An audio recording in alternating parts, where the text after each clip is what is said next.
Hey, how's it going? Today I'm talking about how many races should you sign up for? This is Running to the Castle, a podcast for injury prone Run Disney runners on a journey to running magical miles. Join me, Dr. Allie, as I share the secrets I've gathered as a runner, doctor of physical therapy, and coach.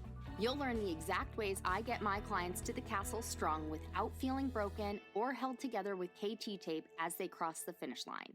So, I am training for a 10K race right now. I'm going to use that 10K as a proof of time for half marathon or 10 milers in the future. I can't use it for a marathon because the shortest distance you can do for Disney for a marathon is a 10-mile distance.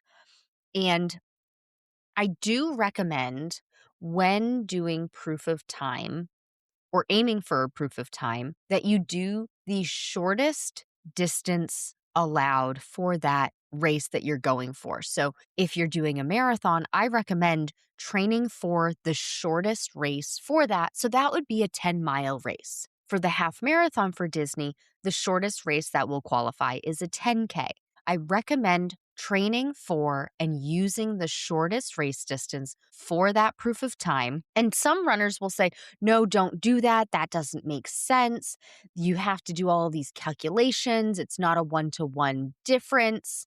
And that's fine. Do the calculations. Just Google Macmillan race calculator, I think is what I typically Google. And what comes up is, there are a bunch of sites, but the best one that I found is a site that you type in the the finish time of a specific distance, and then scroll down a little bit, and it shows you the predicted time of all sorts of race distances based on that finish time for that race distance. So if I put in a 10K, it will tell me my anticipated finish time for a 15 miler, 15K, half marathon, full marathon. It has lots and lots of recommendations or um, adjustments for different race distances. So just use the calculator. Rumor has it, Run Disney uses that calculator. So if you want a proof of time for a half marathon, you need to get under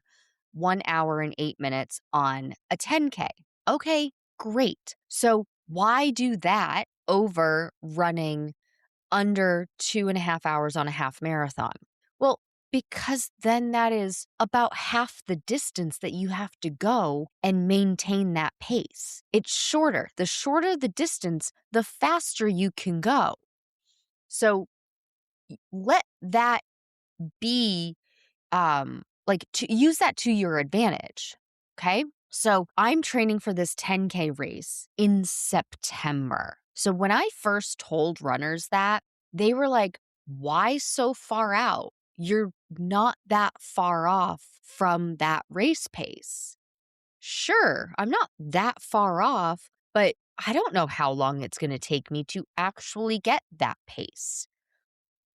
If I do this race in September and I've been training since May, because for all intents and purposes, let's say that May 4th was my first day of training for that, because that was after the 2-week rest and recovery from Springtime Surprise. That's the first day of pace testing that I did for these new paces for this new block of training. So let's just call it May 4th. And the race is at the end of September. Well, if I train for this, and I get faster than that hour and 8 minutes for the 10K, well, that's only gonna work in my favor. I'm only going to be faster on race day. But what if I signed up for a race in June and I just wing it? I train for 6 weeks or something and then just go out there okay, well, let's just see if this works. That A, feels too rushed to me. And B, if I don't hit the proof of time, I'm going to have to find another race. And I'm going to have to take another 2 weeks rest and recovery off. I'm going to, start the whole training block over again. So why not give myself 4 or 5 months to train for this? Maybe it's overkill. I don't know. Let's find out. And I'm using this as a guide to see, like, realistically, what does somebody need to do to get this proof of time? And I'm not the slowest runner, but I'm not super fast. Like, I just did my new pace test numbers and, the actual pace doesn't matter, but I do know some people are curious. So my new easy pace is 5.5 miles per hour. So that's a 10 minutes and 55 seconds as my easy pace. Now it's very interesting because I did my first long run, 4 miles at that new easy pace. I did it outside today. And man, was that hard. I'm going to do a whole recap, like a weekly recap of how my training is going, but my training goes Monday to Sunday. So it's not going to be this episode that I'm talking about week one. But man, that was hard. But I changed so many things. I have new paces. I'm trying new run walk intervals. I did it outside. It was hot. Now, of course, for me, it wasn't like hot, hot. It wasn't too hot, but it was hotter than what I did on the treadmill for my pace test the other day. I think indoors, like it was probably 65 degrees in my garage when I did my pace test, and it started at 78 degrees outside today, ended at 84 degrees Fahrenheit. And so there were just like multiple variables, but like my easy pace did not feel easy today. And I will go into that in a whole other thing. But, thinking about my easy pace is 10 minutes and 55 seconds.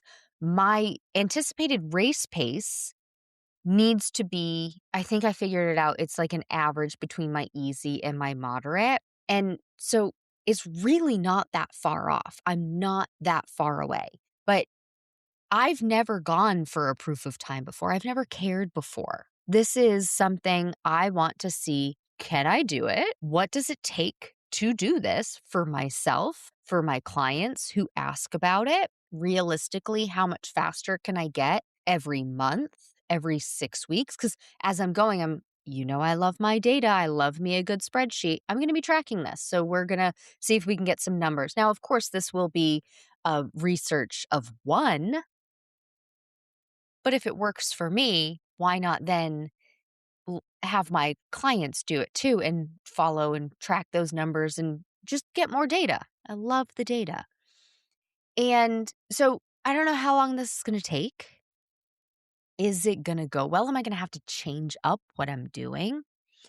And so that this the whole point of today's episode is how many races should you sign up for? I promise I'm getting there. There is a point. But so as I was doing this, or as I was gearing up for my training, I was like, "Oh, September, the end of September for the 10K, that's not I won't be too far off to then do a half marathon." Now, I'm not doing the half marathon at marathon weekend. I'm not doing the half marathon at Wine and Dine because I don't care about those themes, and I'm a themes kind of person. Like, I want the theme to be good. If I'm gonna get up at 2 in the morning, I wanna make sure I want that medal, I want that shirt, I want the merch, like, whatever, in order for me to sign up for a Run Disney race because we know it's not cheap and it's really hard to get into. So if I'm not like super gung ho about it, I'd rather somebody else who is like dying to get in actually get in. Now, of course, there are other ways to get in besides purchasing the bib from Run Disney. You can do charity and everything like that, which is wonderful. And there are charities that I've heard that are still available. Don't ask me which ones. I don't know. I just see pop up on social media that so and so charity has this bib available. Anyway, I was thinking about it. I was like, okay, well, if I do a 10K, I'd do a half marathon in like November, maybe early December. I don't want it to be too cold because although I live in Vegas and it's not too cold in December for some of you, like people who live in Minnesota, holy crap, like it's not that cold, but it is too cold for me. And so I just started looking like, can I do this? Is there a half marathon around? And if it's gonna be a half marathon, might as well. make it something that is eligible to be used for a marathon in the future because as I have been talking about, I may be doing the marathon weekend 2028. And so something at the end of 2026 would be eligible. And the half marathons, all the half marathons I found here locally in that time frame look like they're all hosted by the same company and it is not timed. It is not chip timed at all and they advertise it really weird. It's like first come serve first served, like buy a bib, but it's first come first served. So if the waves are done and you haven't gone yet, like you're SOL. It was really weird. Luckily they type it the exact same way for each of the races so I could automatically pick up that it was hosted by the same group and that it was not chip time. So I was like, I'm just not looking for it. So then I found one in Orlando in December. Obviously, it's not Disney, but it is very well supported, very well structured. And I was like, oh, well, that could be good. And I'm thinking about it like, I am very strategic on what races I'm doing. So I don't recommend signing up for tons and tons of races. The biggest reason being that you're more likely to get hurt, you are more likely to get burnt out from training and just not enjoy it anymore. And I know we see on Instagram, on social media, we see everybody's highlight reels and we see all of these races of, oh, fourth half marathon this year, fourth marathon this year, whatever it is. And to me, that's just too much. It may be fine for the elites and the professionals. I don't know because I'm not working with them, right? But on average, it takes 2 months to recover from a marathon, from the cellular level, what it's doing to your muscles, what it's doing to your joints, your ligaments, your tendons, your mental capacity, your willingness and ability to enjoy training. Like physiologically, it takes 6 to 10 weeks to recover from a marathon for the average recreational runner. So that's 2 months right there. If you're really fast at recovering, 6 weeks. If you're a little bit on the slower side, 10 weeks. Average 8 weeks.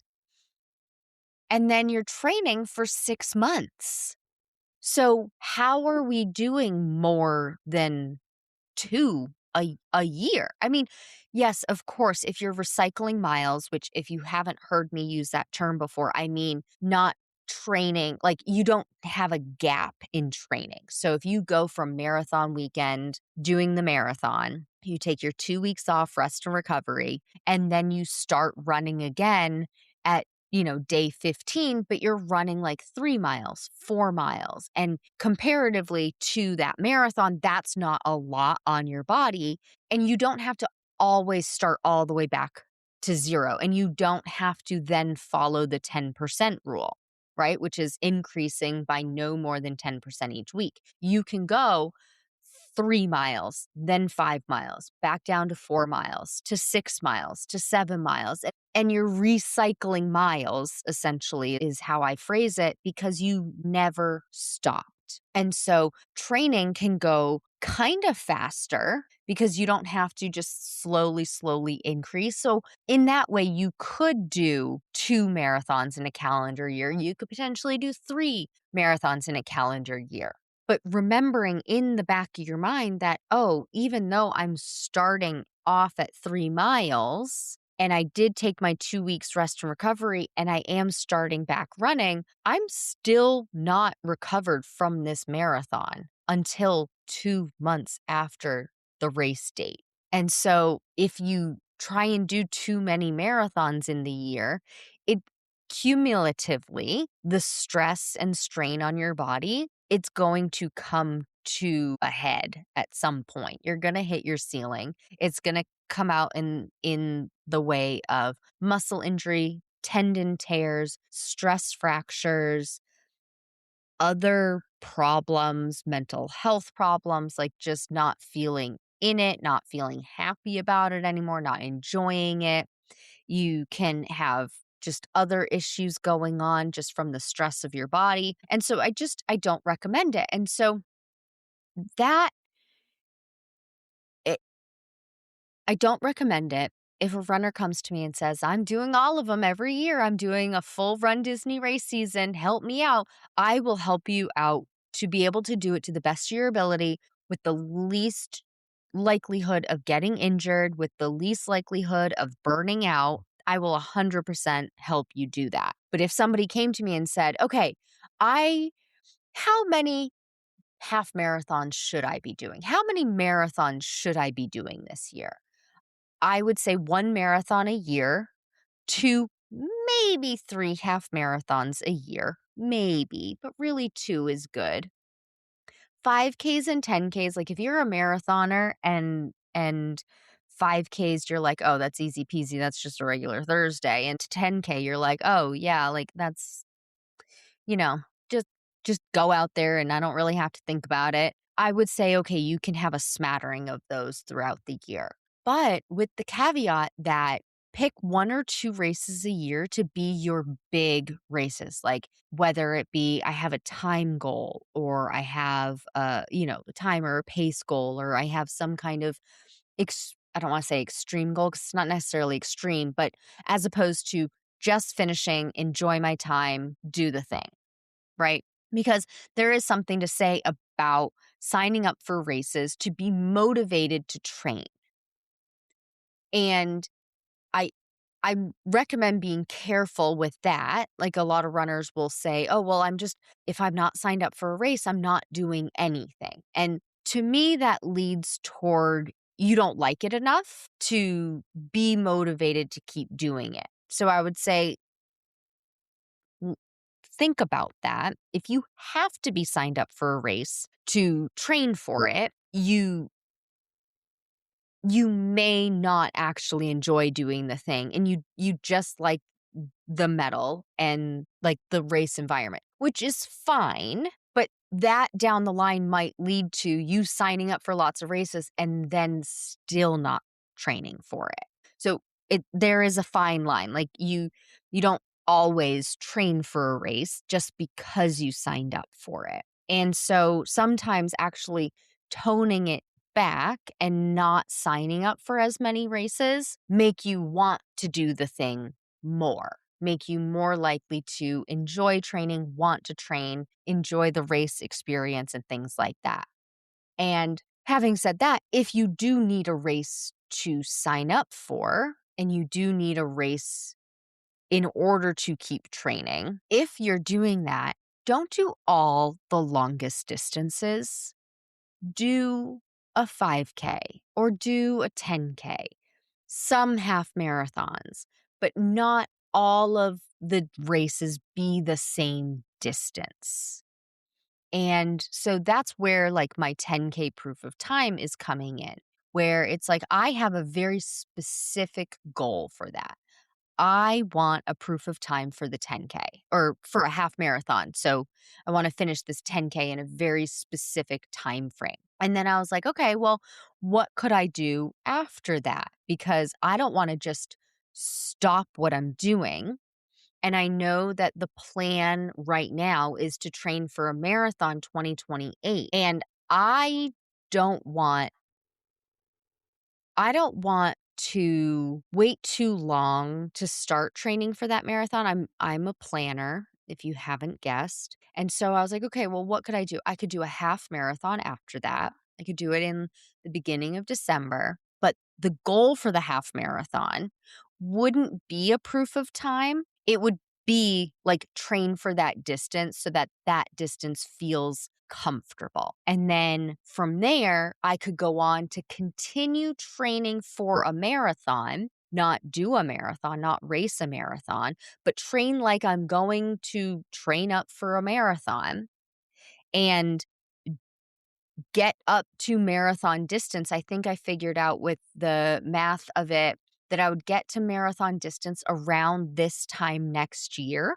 maybe a little bit earlier, maybe sometime in April. And so then I could train up for that distance and then take like 2 weeks rest and recovery, treat it like I did a marathon, and then do some just like build phase interim training between then and whenever marathon training would start in June.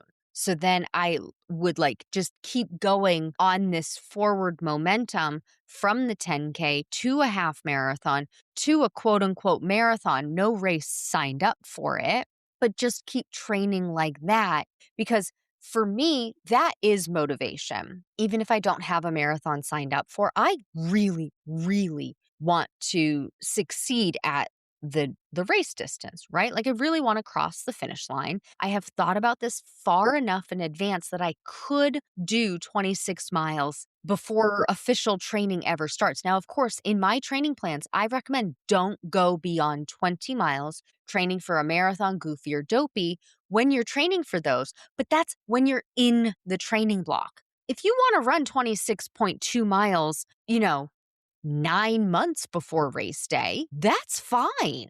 You can do that because you then have 2 months to recover from that race, from that distance, 26.2 miles. It's not an actual race before the official training ever starts. So that's fine. And for me, the idea of not feeling miserable on race day and having this amount of time motivates me to go and train for that. And just what am I getting myself into? And do I want to race a marathon distance? Because maybe I do, maybe I don't. Right now, I used to think, no, I would never do it. But now I'm like, I've hit the point with my training where it's like, okay, well, what is the next thing that I should be looking for?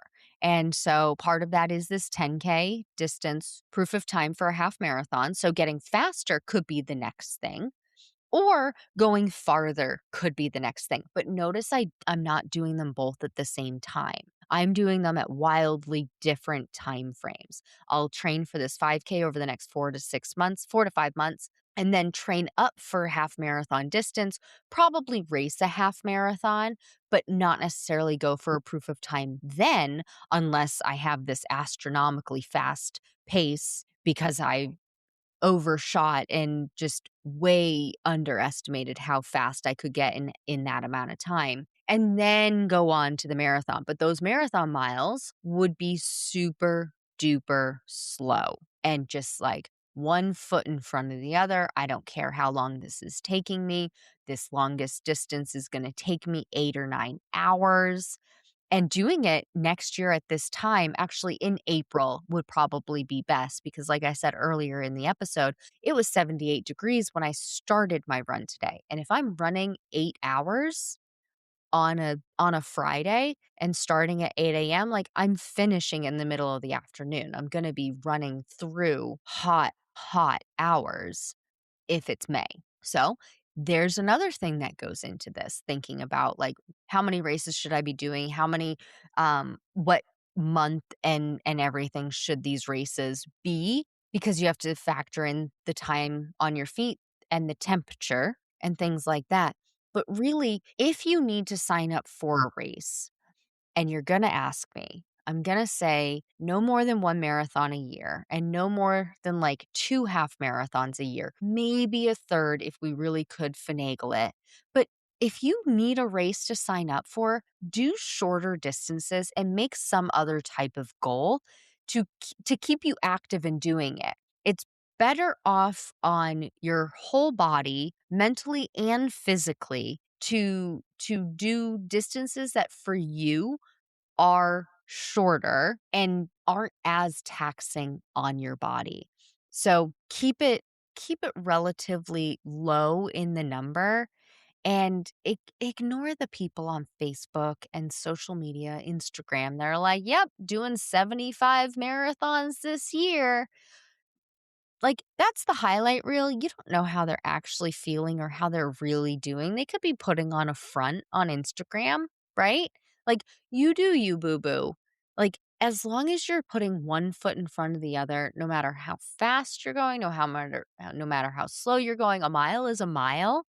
And if you're doing the thing, you're staying active, that's a win in my book. So do what you need to do to actually enjoy it and stay happy doing it. And that might be fewer races throughout the year. Please take what you've learned in this episode and use it to adjust your strategy for your Run Disney race training. It's not about doing more. It's about doing the right things in the right balance so you can finish strong, not broken. And if you want personalized guidance specific to your race, your injury history, your running background, and your goals, that's exactly what we do inside Stronger, Faster, Finisher. You'll get step-by-step instructions and a proven system to help you train smarter from start to finish. Join the waitlist today to be the first to know when it opens next. That's all for now. Talk to you soon.